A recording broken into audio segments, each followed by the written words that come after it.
So recently I asked for some suggestions in regards to unpopular or quote-unquote bad opinions, and you definitely gave me a litany of them, so thank you very much. I do plan to make videos surrounding some of those suggestions, as well as stuff that I already have in the works, but today I thought I would start with something a little bit more simple. They say that an ending, specifically a bad one, can ruin your entire perception of a manga. So to break this down further, basically you could have the most perfect manga that you absolutely love and adore, but the ending just doesn't hit for you. Thus, it is no longer a perfect manga. You may actually even hate it. It may leave a really bad taste in your mouth. Now, this was more so framed as a question to that opinion, and whether an ending should hold this much power over your perception for the series, over your love and appreciation for it, the journey. So the real question, just to rephrase it, should a quote-unquote bad ending or controversial ruin your journey of the manga? There is definitely a lot that goes into endings, and I have to be somewhat careful with what series I want to talk about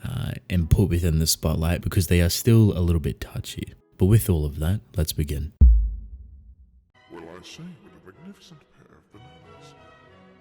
Oh, great heaven! To start this off, I kind of want to build a little bit of an understanding towards endings, how they're utilized and weaponized, and the real importance behind them. There's a vast majority and differing ways that you can go about this. There's no real one way to go. It's great to be experimental and try new things, but there is some sort of foundation for it. You don't have to follow it, but the general public or general readers' experiences will see this pretty much every single day in regards to any medium that they come across. This is the start, middle, and end. Super basic, super simple. And with a start, middle, and end, which is what a lot of people expect, you have arcs in between. And in those arcs, you have highs and lows. And balancing these highs and lows is so incredibly valuable, you do not understand. You could have a pretty boring story, barely any details, barely any substance, but just playing around with these highs and lows, building tension from dropping it down really low to building that tension over time, to moving people's perspectives around these highs and lows, and you can create a really engaging experience with barely anything within it. This, in a sense, is manipulating the reader's attention, where you want them to sit emotionally or mentally. The start, middle, and end is kind of like a framework. You have that naturally, but the arcs and the highs and lows within it is something that is entirely up to the author, how they want to lead you through the arc at the beginning, its middle, and its end. And usually you'll find this very common pattern where peaks or these highs will always cascade over each other. So your first peak will be the lowest, your second will be higher,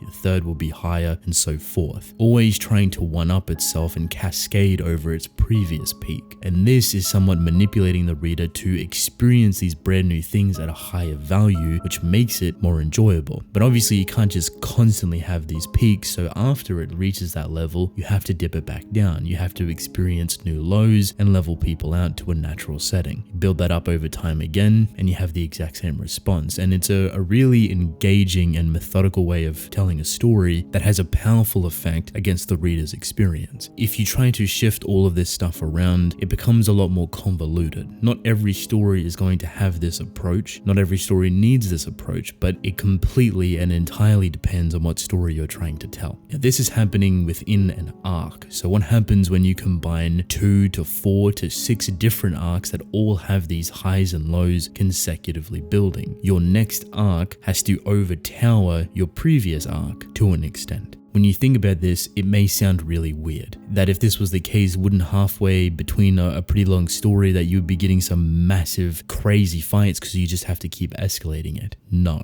Power is definitely one thing, but there's many ways to showcase power in a more frightening extent. You may show hand-to-hand combat, but the peak after it that is higher is the exact same hand-to-hand combat with a little bit more of a consequence on top of it, with a more emotional connection, with a flashback, with something that adds to either character that rises the expectation even further, that elevates the experience even further. This can be done in so many different facets, and so many stories have this creative liberty of bridging these connections in whatever way they see fit. This is the primary reason why I absolutely love Shibuya for its highs and lows and its consecutive peaks, because it is so methodically and perfectly done when theoretically it shouldn't be possible. I've done a whole video talking about Shibuya and the fact that its peaks are so catastrophically high for being way too early within the story. That arc starts at chapter 70 to 80 and goes all the way to 130, and it completely relies on the prior 70 chapters to build connection to all of those characters. Very difficult to do, almost impossible for what it actually managed to achieve, and shows a lot of writing prowess from Akutami. What is the point? You're dribbling on at this point. How does this lead to your perspective of an ending and that changing? All of this is quite literally the groundwork for your ending. If you have such an incredible experience in everything that I've just mentioned, and your climatic final arc or your ending does not match it, you are going to have a very difficult time. Not only is it going to be the last thing that people read from your story, because of it, it's going to be the most frequent thing that they remember. And if they remember it in a very bad way, that sour taste starts to exist. Now, there is a lot of different ways to mess up an ending because it's extremely easy to do. When you have everything that I just talked about in regards to arcs and highs and lows and peaks and everything in between, in there sets an expectation. And this is a very nuanced word. It is ever-changing. Expectation. What does the author write within their story that sets a level of expectation? You expect a level of quality, you expect a level of creativity, and you expect all of this to build up over time, and it all conforms together right at the end. You want it to have that payoff. Now, in your mind, that makes sense, and you're perfectly right to think that, but the author does not experience the same thing. They do not experience this level of expectation because they are not experiencing the story for the first time. They may already know how the story is going to end. And this is kind of the biggest, I want to say, disconnect from authors to readers, is that because of the nuance behind this expectation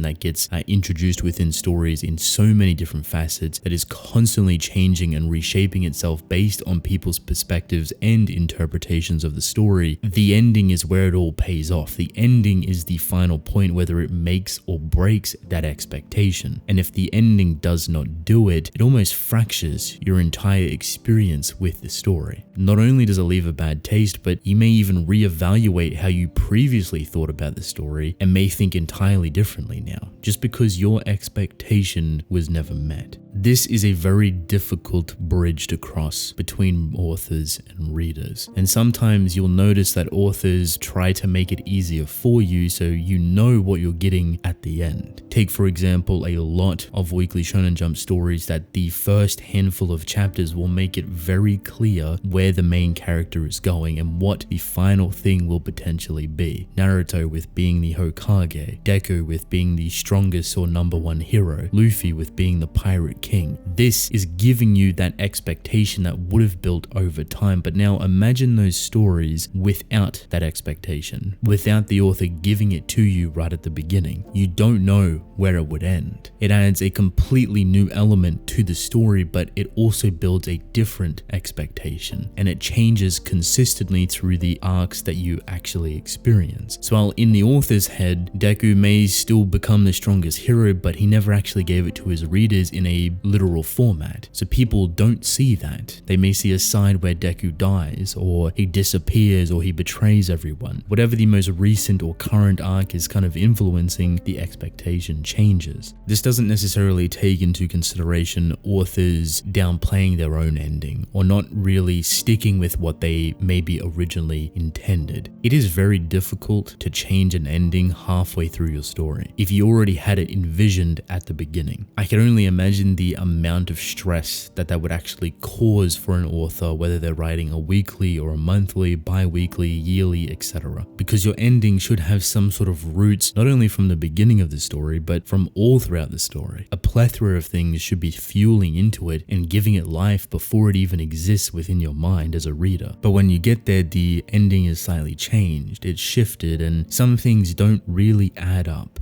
You would expect this to happen or this to happen, one of the two even, but then neither of them happen. And you're kind of left wondering, well, why? It seemed pretty self-explanatory, like this is where the story was going to go. It has been showcased to go down this route. So even if there's 2 to 3 to maybe 4 different endings, they're very similar to one another. Why didn't it touch any of those? Why did it try to dip in every single aspect and kind of make its ending feel more fickle than what it truly could have been? I guess this would be more of a self-reflection of yourself in regards to the story that you're reading and how your expectation isn't always going to come true. Does it mean that the ending is bad? No. But there definitely can be things there that allude to the idea on why you're so disappointed with the ending. And it's probably because the author has maybe tried to change too many things, or maybe he's backstepped in different departments, or has shifted your perception of this character or that character, or the tone or the atmosphere has changed completely. There's so many things that can shift on a dime within chapters that have never been there before, which can definitely ruin how you feel. Should that ending, however, ruin your entire experience with potentially the most beautiful story you've ever read? Maybe that ending didn't reach your expectation. Maybe it done things horrifically bad or just not good at all in your eyes, but you realize why those things were done to begin with. I think for a lot of people, depending on how they indulge and view media, it's going to be different for everyone. There's no real true answer on how you should feel about a story regardless of its ending. If the ending's good, bad, the best thing you've ever read, or the worst thing you ever read, how that dictates your emotions to the prior story is entirely up to you. Even myself, I have had different kind of experiences with endings for stories that I've absolutely loved, but the endings not necessarily meeting the level of expectation that I might have expected. And while my expectation might have been way too high for those stories, and wrongfully so, some stories I still absolutely love the experience and the journey that it provided, and others I can't really talk about. I don't necessarily want to indulge within. There's also a bonus added difficulty for myself because I also talk about a lot of stories, and reading them in response to wanting to make a video and wanting to talk about them isn't the same as just naturally finding it and reading it. It's very odd to explain, but the easiest example I can give is Attack on Titan. That ending is still very much controversial. Whether you like it or hate it is entirely up to you. Whether you wholeheartedly love it, whether you absolutely despise it, or you're flip-floppy and you've changed your mind 5 different times, it's entirely up to you. How I felt about the ending is pretty much the same way, but how I feel about the story overall has been rather affected by the content that I've made on it. There was a lot of people that didn't like what I had to say about Attack on Titan's ending. They didn't enjoy my opinion, and they have the right to not like what I said about it. They have the right to despise my opinion. But that negativity that surrounds it sometimes, that overflows from people,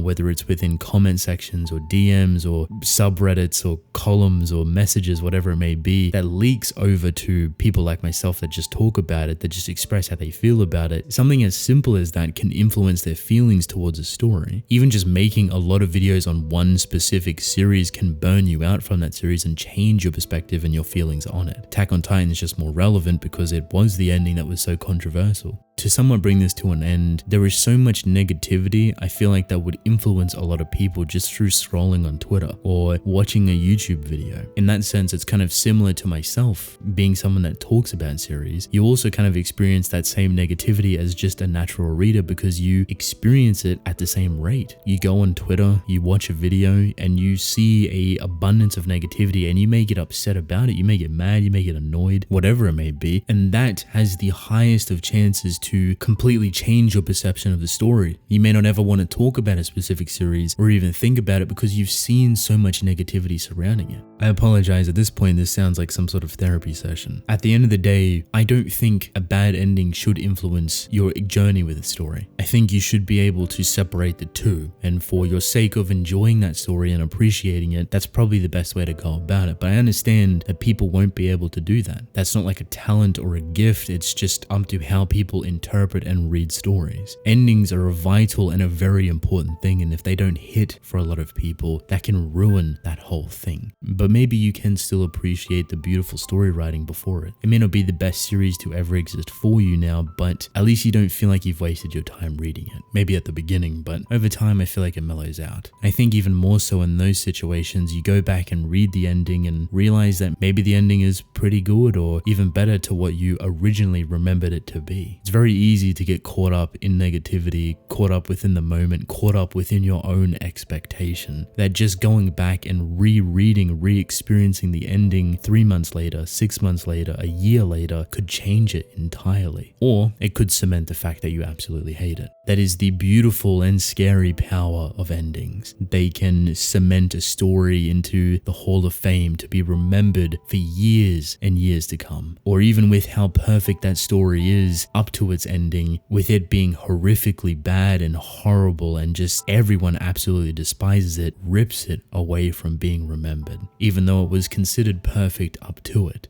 At the end of the day, it is entirely up to you with how you feel about stories and how you feel about those endings. And if they matter to you, all the more power. And if they don't, all the more power as well. Endtime. So with that, welcome to the end of the video. Hopefully this doesn't seem a little bit too convoluted or quote-unquote pointless. I wasn't entirely sure with what direction I wanted to take this video, if I wanted to talk about the fundamentals or this writing tactic or infrastructures, etc, right? There's so many different things to talk about in regards to endings. Still, hopefully this brings a somewhat interesting perspective, and I would love to know yours on the idea of endings. Are they make or break for stories? Can you still appreciate and love a story if the ending is bad? Or is it something that you cannot touch ever again, and it's just brought the whole series down to a mediocre level? Let me know in the comment section below. But with that, I want to thank you all for watching. Hope you enjoyed. Leave a like and subscribe. I would greatly appreciate it. Drink plenty of water, and I will see you within the next one. Goodbye.